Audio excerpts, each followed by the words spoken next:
কৃত্রিম বুদ্ধিমত্তার যুগে আসল আর নকলের সীমা যেন দিন দিন ঝাপসা হয়ে যাচ্ছে। নতুন প্রজন্মের এআই টুলের সাহায্যে এমন ভিডিও তৈরি করা সম্ভব যা দেখলে মুহূর্তেই মনে হবে সত্যিই কোনো ভয়ঙ্কর ঘটনা ঘটেছে।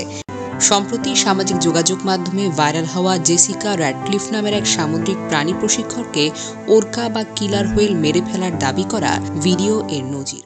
ভিডিওটি টিকটক, ফেসবুক ও এক্সে ব্যাপকভাবে ছড়িয়ে পড়েছে। তবে একাধিক ফ্যাক্ট চেকিং সূত্র নিশ্চিত করেছে ফুটেজটি পুরোপুরি এআই ব্যবহার করে বানানো এবং এর কোনো বাস্তব ভিত্তি নেই। ভিডিওতে যা দেখা গেছে, এক তরুণী প্রশিক্ষক প্যাসিফিক ব্লু মেরিন পার্কে ওরকার পিঠে নাচছেন।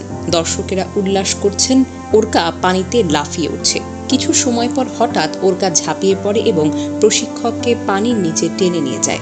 ভিডিওর কিছু ব্যবহারকারী দাবি করেছেন প্রশিক্ষক পানির নিচ থেকে তুলে আনার কয়েক মিনিট পর মারা যান তিনি। ভিডিওটি দৃশ্য, শব্দ এবং নাটকীয় উপস্থাপন দেখে প্রথমে সত্য মনে হওয়াটা খুব স্বাভাবিক, তাই না? তবে ফ্যাক্ট চেক এবং বিশ্লেষণে নিম্নলিখিত বিষয়গুলো পাওয়া গেছে যা প্রমাণ করে এটা আসলেই কল্পিত। কারণ জেসিকা র্যাডক্লিফ নামের কোনো সামুদ্রিক প্রশিক্ষককে কিলার হোয়েল আক্রমণ করেছে এমন কোনো প্রমাণ পাওয়া যায়নি। কোনো আন্তর্জাতিক সংবাদ মাধ্যম বা সামুদ্রিক উদ্যান কর্তৃপক্ষ এই ঘটনা রিপোর্ট করেনি। আরও মজার বিষয় কি জানেন? ভিডিওটিতে প্যাসিফিক ব্লু মেরিন পার্কের কথা বলা হয়েছে, তা আবার বাস্তবে নেই। আবার পানির অস্বাভাবিক গতি, হঠাৎ থেমে যাওয়া এবং দৃশ্যের অসঙ্গতি এআই নির্মাণের প্রমাণ দেয়। কণ্ঠস্বরও কৃত্রিমভাবে তৈরি বলে ধারণা করা হয়েছে। তবে ফ্যাক্ট চেক হওয়ার আগেই ভিডিওটি ভাইরাল হয়ে যায়। মার্কিন সংবাদ মাধ্যম ফোর্বস ভিডিওটিকে প্রতারণা বলে আখ্যা দিয়ে বলেছে, এমন কোনো সত্যিকারের বড় ঘটনা ঘটলে তা আন্তর্জাতিক সংবাদের শিরোনাম হতো। ভিডিওর দৃশ্য ও শব্দ সম্ভবত এআই টুল দিয়ে নাটকীয়ভাবে তৈরি করা হয়েছে। দ্য ইকোনমিক্স টাইমস বলেছে, গল্প ও নাম কোনো যাচাইযোগ্য রেকর্ডের সঙ্গে মেলে না, যা প্রমাণ করে পুরো ঘটনাটি একেবারেই মন করা। তবে এ ধরনের ভুয়া ভিডিও সত্যের আংশিক অংশকে ব্যবহার করে নিজেদের বিশ্বাসযোগ্য করে তোলে।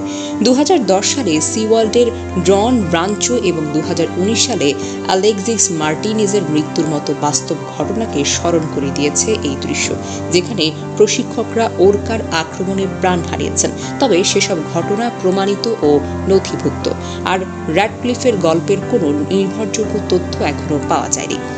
জানা যায় ওরকারা কালো এবং সাদা রঙের হতে পারে। সহজেই চেনা যায় পুরুষ ওরকারা 9 মিটার পর্যন্ত লম্বা হতে পারে, ওজন 10 টন পর্যন্ত হয়, আর স্ত্রী ওরকারা সাধারণত ছোট হয়।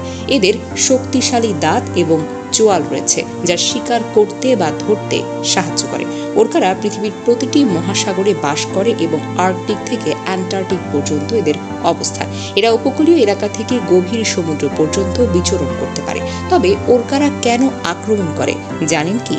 ওরকারা বিভিন্ন কারণে আক্রমণ করতে পারে, যা নির্ভর করে পরিস্থিতি এবং পরিবেশের উপর। ওরকারা সমুদ্রের শীর্ষ শিকারী হওয়া তাদের খাদ্য তালিকা বিস্তৃত। তারা তিমি হাঙর, গ্রেট হোয়াইট শার্ক, সিল, এমনকি অন্য তিমির বাচ্চা শিকার করে। উদাহরণস্বরূপ, মেক্সিকোর বাজা ক্যালিফোর্নিয়ায় মকতেজোয়া নামের একটি ওরকা 18 থেকে 24 সালে 4 বার তিমি হাঙর শিকার করেছে। তারা পরিকল্পিতভাবে হাঙরের পেলভিক অংশে আঘাত করে, রক্তক্ষরণ ঘটায় এবং লিভার খায়। এই আক্রমণগুলো খাদ্য সংগ্রহের জন্য পরিকল্পিত এবং দলগত কৌশলের অংশ। ওরকারা অত্যন্ত বুদ্ধিমান এবং কৌতূহলী। ভূমধ্যসাগরে নৌকার ওপর আক্রমণ প্রায়শই তরুণ ওরকাদের খেলা বা কৌতূহলের ফলাফল। তারা নৌকার পাখনা বা রাডারে ধাক্কা দেয়, যা শিকারের চেয়ে খেলার অংশ।